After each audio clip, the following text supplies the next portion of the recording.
Look at these two images, which come from the same prompt for a neon sign with the words "FLUX is multimodal."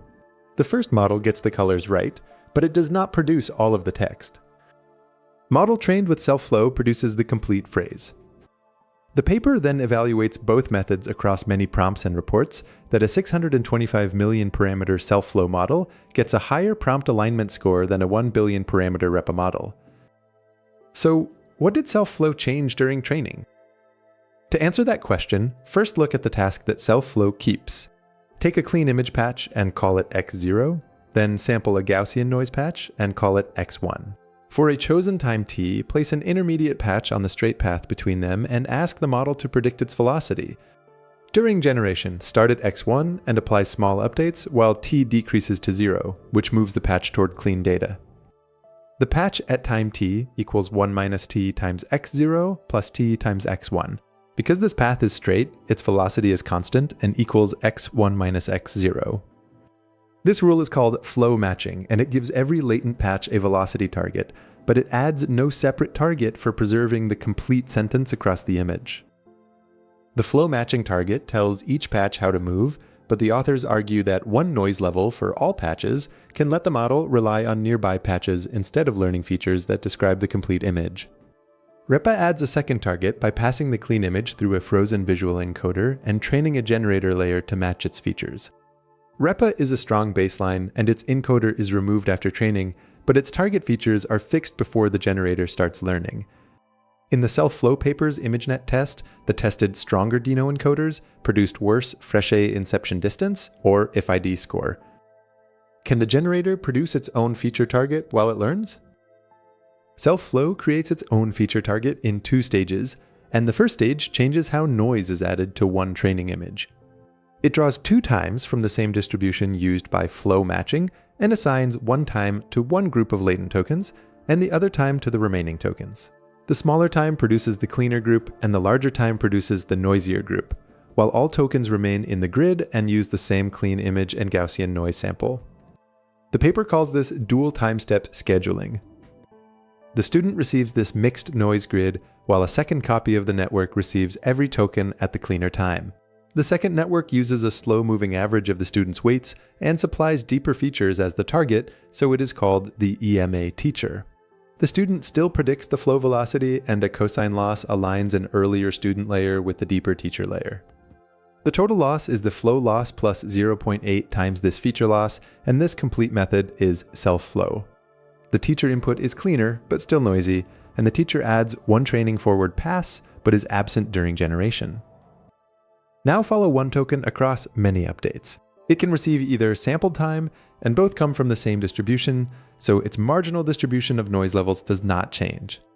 The change occurs across the full grid, where one input now contains both noise levels.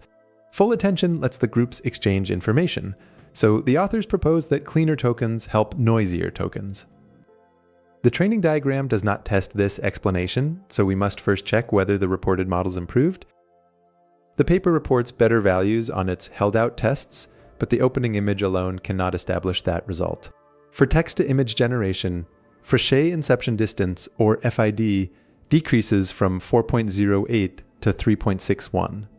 Fréchet video distance, or FVD, decreases from 50.95 to 47.81, and Fréchet audio distance, or FAD, decreases from 148.874 to 145.645. Lower is better for each metric. Each metric uses a different scale, so compare only the direction of change. The paper calls the system multimodal because one transformer backbone and one training rule are shared across image, video, and audio generation. Each medium still uses a separate autoencoder and separate input and output layers, and each batch contains only one medium. Most evaluation data are private, and these author-reported comparisons show measured differences in this setup, but do not identify their cause. To identify the cause, we need a prediction that can fail. The authors suggest that cleaner tokens improve noisier tokens through attention, so the gain should require attention between the 2 noise groups. A July 2026 ImageNet study tests this prediction by blocking attention between tokens at the cleaner noise level and tokens at the noisier noise level, while tokens at the same noise level can still attend to one another. The study calls this intervention attention separation. If the attention path is necessary, the dual-timestep gain should disappear. But the gain does not disappear. With full attention, changing from a single timestep to dual timesteps lowers FID from 26.34 to 25.19. With attention separation, the same change lowers FAD from 25.81 to 25.06. The proposed attention path is gone, but the gain remains. With cross-group attention removed, each update still presents the same image at 2 noise levels instead of 1. The follow-up calls these extra noise-conditioned inputs noise state augmentation. So what did self-flow change and what does the evidence support? Self-flow makes 2 changes to standard flow matching. It presents one training example at 2 noise levels, and it trains the model to match internal features from a cleaner EMA copy of itself. The paper reports better generation, results across images, video, and audio.